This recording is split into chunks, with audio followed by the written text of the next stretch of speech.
हमारी सामाजिकता में एक औरत के लिए नज़रिए का फ़र्क बड़ा बेहद प्रचलित रहता है। फफ्तियाँ हो, मजाक हो, गालियाँ हो, चुटकुले हो या सल्लज प्रशंसित भाव, लोगों के भावार्पण औरतों के हिस्से में आना ही आना है।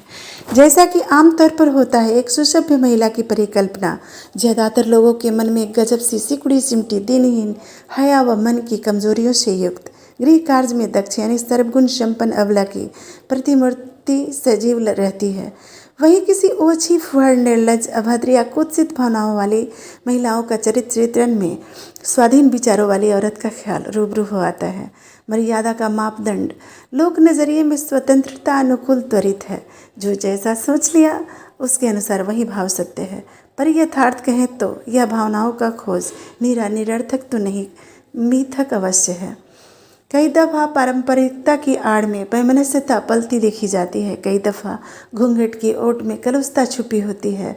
कई दफ़ा नज़रबंद पिटारे में बिस्तर बैठा होता है। अक्सर प्रलोभित विज्ञापन द्वारा तुक्के बिकते हैं। कहने का मतलब है, कोई ज़रूरी नहीं कि एक खास मंतव्य का काट नहीं होता है। एक अवधारणा के पीछे आँखों के सुकून के अतिरिक्त कुछ और बात किसी के व्यक्तित्व में नहीं होता है। आज़ाद ख्याली आज का प्रदर्शन है, क्योंकि परिवर्तित काल का अनुसरण करना है जिंदगी का लत है। जैसे एक निवाला क्षुधा या तृप्ति के लिए भाव से होकर व्यवहार द्वारा भाव तक अनुभूति पहुंचता है। मध्यस्थ उपक्रम जैसे कि यापन के लिए विधियां जोड़ी जाती है, यही जीवन संचार है। मेरे अनुसार आज की पीढ़ियों में आधुनिकता परिग्रहित होकर भी अवशेष पुरातन उनके मन में युक्त रहता है। आजकल के बच्चे भी संस्कार से अलग नहीं लगते। यह इस आधुनिकता पर हमारा सांस्कृतिक मूल्यांकन है। आज की पीढ़ी माने हमारे बच्चे शैलीप्रद वेशभूषा व नफासत विचारधारा वाले हैं। अस्पष्टता को बेवाकी नाम देना, अल्हड़पन को निर्लज करार देना या उनके तौर तरीकों पर अन्यथा फफ्तियाँ कसना गलत बात है। हालांकि पाश्चात्य से प्रेरित होकर बहुतेरे लोग अपने संस्कार की सीमाएं लांघते हैं और अपने हठ का दुष्प्रभाव झेलते भी हैं। कई सारे लोग जो आधुनिकता के मद में चूर दुर्व्यसनी बन जाते हैं, अपने ही आधार व अध्यात्म को पिछड़ा संघोषित करते नहीं थकते हैं। मैं मानती हूँ ऐसे लोग अपने विचारों के असंतुलित लोग होते हैं। यह उल्लेख प्रभाव से विपरीत सामाजिक दुष्प्रभाव को इंगित करता है।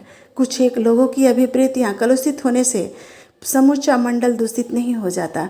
उचित उल्लेख से में विपरीत भावार्थ को इसलिए इंगित किया जाता है कि बतौर उदाहरणार्थ एक प्रसंग को पूर्णतः स्थापित किया जा सके। यथार्थ को प्रकाशित करने के लिए एक आध कटे मोहरों को दिखाकर भावी विषय का आकलन तैयार करना पड़ता है। मुद्दे से संबंधित पक्ष विपक्ष द्वारा आरोपित प्रत्यारोपित दलीलें सुनी बुनी जाती हैं।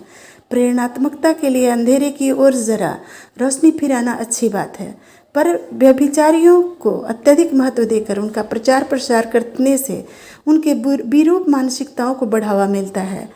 जिन्हें श्रेय का तात्पर्य नहीं पता हो, या जिन्हें नाम और बदनामी का फर्क पता न हो, या जो कुख्यात होकर ख्याति को महसूस करते हों, उनसे सामाजिक संरचना को सौंदर्यमय करने की उम्मीद पालना निहायत समय का हवास है।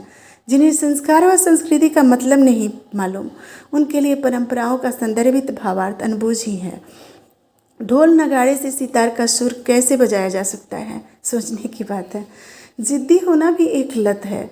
अब बच्चों को संतुलित शिक्षा दीक्षा देने के लिए समाज की कुसंस्कृति को ढाल बनाने की ज़रूरत नहीं है।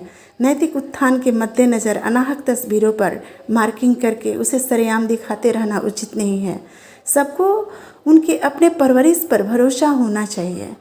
अपने परवरिश पर इतना यकीन हो कि हमारे बच्चे उन्मुक्त होकर भी अपने आभार से पृथक नहीं हैं, वो आज के दौर के हैं, तो उनके तरीके हमसे, अपने माता पिता, अभिभावक से अलग हो सकते हैं, पर उनका उद्देश्य कतई निरापद नहीं। उम्मीद को एक ज्योति से संतुलना की जाती है। मन से हमें आशा को सिंचित रखना होगा ताकि लौ सदा प्रशस्त रहे, क्योंकि कुशल चिंतन करने के लिए जिंदगी में चिंता मुक्त रहना ज़रूरी है। जरा सोचिए, परंपराओं के नाम पर कितनी विविधताएं ओढ़ी रखती है महिलाएं। ये बात तो आप भी मानते हैं। अक्सर औरतों को आँख होते हुए भी उचित जानकारियों के अभाव में अंधेपन का शिकार होना पड़ता है। मन अंतर्गत विषय होते हुए भी निराधार व्यक्तित्व जीना पड़ता है। स्वस्थ शरीर निरोग काया रहते हुए भी पराश्रित व लाचारगी ढोनी पड़ती है। परंपराओं में ढलना अच्छी बात है, पर परंपराओं की आड़ में इसमें छुपे त्रुटियों का आभार आधार बनाकर जीना गलत बात है। जिस तथ्य का उचित नहीं उसे ढूंढना क्यों। जमाने के अनुसार सहज भूमिकाएं निभाते रहना जिंदगी का उसका मार्गदर्शन है। जो मूल है वो उचित है। अब जब मूल से निरापद डाल फूटकर मूल को ही संज्ञाहीन घोषित करना चाहे तो उस झाड़ को विक्षेप कर देना ही नीति है। जीवनोपचार के लिए जब जैसे समय मिला मन की उत्कंठा जगाकर आगे आना जरूरी है। संज्ञाहीन रहकर जुबा पर ताले डाले लतप्राय उपक्रम को क्रमवार ढोते रहना गलत है। अपने समय का सदुपयोग करने के लिए बुद्धि को दिग्दर्शन का अमल थमाकर आप विश्लेषण करना अच्छी अभ्यस्तता है। आज मतलब वर्तमान के इस संचार पर औरतों के लिए कटाक्ष सुनकर बेहद अफसोसजनक लगता है। हम मध्यांतर की औरतें घूंघट की ओट में जमाने से पिछड़कर आज उन्हीं किसलय तनुजाओं से अपेक्षित रहती हैं। हमारा अनुभव उनकी दूरदृष्टि के समतुल्य लगता है। हम समय लांघ कर भी अब तक धुरी का परिक्रमण कर रहे हैं। हम मध्यांतर की औरतें सारी परंपराएं निभाकर भी अपने सौष्ठव पुरुष की अर्धांगिनी नहीं बन पाते हैं। ताउम्र परजीवियों की भांति खुराक जोड़ते बीतती है। हाँ, उपनाम गृहस्थी का टैग गले लगाए आश्रय को मुँह जोते रहना जैसे एक औरत खुद के लिए स्वलेख लिखती है। व्यवहारिकता का ऐसा कुछ एक आडंबर रोग सा अस्तित्व को ही गला देता है। औरत की संतुष्टि भी अभिशापित रहती है, क्योंकि जब तक मर्द को किन्हीं कारणोंवश विवशता न सताए उनके नज़रिए में औरत लक्ष्मी होकर भी एक पाषाण अर्थात मूर्त ही होती है। जिंदगी के क्षेत्र में अक्सर औरत विजेता नहीं बाजीगर साबित होती है। औरत सब कुछ पाकर सब करके भी अपने अंक में निहायत अकेली अर्थात खाली रह जाती है। जीवन के जाल समेटते समेटते रूह स्थिर या सुप्त हो चला हो तो कोई बात नहीं, संवेदना रहित वजूद विकल्पहीन होता है। पर अगर जर्रा आत्मा संजीदा हो तो पल प्रतिपल अपेक्षाओं की आग उसे उलट पलट कर जलाती झुलसाती है। इन सब के बावजूद औरत की अभिमुद्रा या उसकी प्रतिक्रिया मलिन नहीं होनी चाहिए कि परंपराओं में बुझी हुई आग व भावनाहीन नार मनहूस आकी जाती है। सब करके भी अंततः औरत को अपने हुनरमंदी व इस विधान के परिणाम स्वरूप मर्दों के दृष्टिकोण में उनके लिए खास भाव नहीं रहता। औरत बनाम पीड़ित रहने व पीड़ित करने वाले जीव उपनाम जो भी मुकर्रर शाबाशी उन्हें मिलता है। गजब उपलब्धि मर्द के संग सरीरा होकर उनके लिए एक शर्मसार फितरत ही औरत साबित होती है। कारण भी है, अक्सर औरत अपना सौंदर्य व शील के पहरे में एक संकुचित विधान ही खुद के लिए चुनती है। जुगल भाव में सहयात्री बनकर कदम से कदम मिलाकर चलना तो स्वयं ही इनकार करती है या जरा जवाबदेही पाकर व्यस्तता की बहानेबाजी करके प्रतिरक्षक ढाल पुरुष को आगे कर देती है। कभी भी उत्तरदायित्व के लिए या बतौर जीवनोपचार वो व्यवस्था त्याग ही नहीं सकती। जब घर का पुरुष किन्हीं कारणों से असंतुलित या अव्यवस्थित हो जाता है तो औरत सहर्ष दुख की भागीदारी बनने को कांतिहीनता का लवादा ओढ़े उनके पीठ की कुबड़ बनी दिखाई देती है। परंपरा कब किसी को कहती है कि दीनहीन लाचार ढोने को सम्यक दोष को सूत्र बनाकर ढोते रहना ही अंधविश्वास या रूढ़ियाँ कहलाता है। युग की अनुरूपता के लिए आज और कल में समतुलना करके देखिए। अपने ही आजू बाजू नज़र घुमा कर देखिए। एक बीता हुआ कल मध्यांतर आप, दूसरे पहलुओं में आपसे दीक्षित आपके हाथों प्रतिपादित भविष्य। आपके कल के अनुभवों से सीखकर जिंदगी की सहजता के लिए कुछ खास अधिनियम संशोधित कर रखे हैं। आपने जो खार सहा आप कतई नहीं चाहेंगे वो खार आपका भविष्य सहे। तो आप यथार्थ पर हैं, आप अपने उसूल आप बनाते हैं।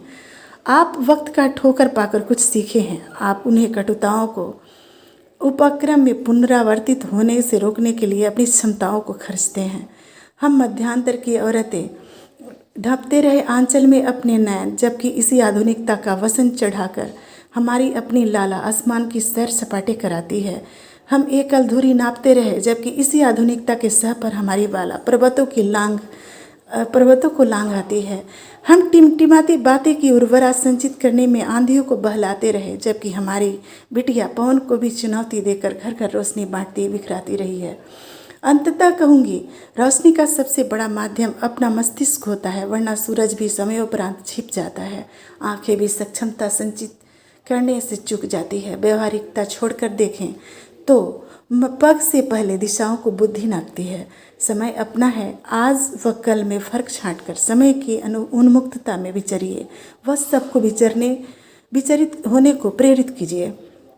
चलिए आज अधूरी ख्वाहिशों में झुलसती प्रेम पुजारण एक औरत के मन का वो राज मैं अपने लहजे में आपके समक्ष जाहिर कर दूं। उसके आपके लाग में एक उदासीनता से क्यों है, गठबंधन का वो बंध आज खोल दूं।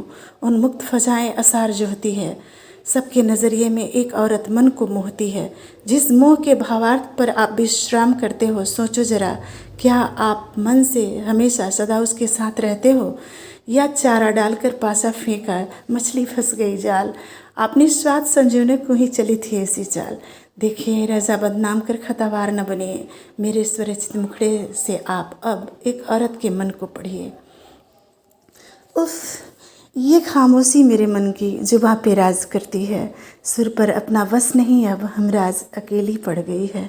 खामोशी है जख्म दिल का, ख्वाहिशों पे सितमगर वार तेरा। कायल करने मैं गई और कातिल तूने वार करा। हर दफ़ा अरमा पे ठंडी ओस, जुनून का भाव बेकार हुआ। कंदील पर आग जो आप जले, गल जाना उसका अंजाम हुआ। आपके वजूद की पुख्तगी की खातिर हर दफ़ा मुझे जलना पड़ता है। आपके एहसास महसूस करके मुझे हर दफ़ा गलना पड़ता है। काश साथी मुझे महफूज करके आप मुझे आपके साथ रखते। मेरे भी वजूद में थोड़ी आग है, आप समझते और आप भी हमारे साथ जलते। बाकायदा अपने रिश्ते में एक लाग अधूरी सी है। आप ठहरे प्रबल ज्योति और मेरी बर्ताव मध्यम सी है। दिन कर मेरे दिन के फेरे अनवरत मैं जो करती हूँ, जीवन धारा मैं वक्त तेरे हिस्से में ढरती हूँ। मशहूर नायक मेरे मन के सदके तेरी छाया भी हूँ। आपसे बंधी काली अंधेरी रात की माया भी मैं ही हूँ। औरत औरत कह जो टेरा, हिन नज़र जो मुझ पे फेरा। खाली न्यास महज शून्यांक बनकर रह गई हूँ मैं। वजूद से पृथक सिर्फ भावना, अशेष जीवन जी रही हूँ मैं। तुमसे अलग जीवन का मतलब कोरा पन्ना सिद्ध हुआ। जानम मेरे आपसे प्रेरित सारे जग में छलिया रीत मशहूर हुआ। औरत की फितरत दुर्बल अबला बैनामे हक प्रसिद्ध हुआ। काश जो साथी साथ देते, हम दोनों की भावनाएं एक सार होते। मैं समर्पित जैसे हूँ प्रिय, थोड़ी समर्पित आप भी रहते। आपके सजीले वाटिका की सब्र संचित मैं मालन हूँ। आपसे प्रेरित रचनाकार, आप पर निशार प्रीत की साधक हूँ। आप भी थोड़ा ख्याल रखते, हर दफ़ा मन में सिर्फ सवाल न रखते। काश जो साथी साथ देते, हम दोनों की भावनाएं एक सार होते। मैं तथागत भक्त न होती, आप मेरे भगवान न होते। हम यारियां यार होते, हम कदम एक साथ होते। आपकी बातें लक्ष्मण की खींची लकीर न होती। मैं भी गैरत को झूले लटकाए आपके समक्ष फ़कीर न होती।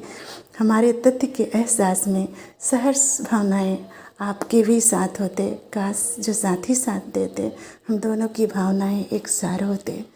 Thank you.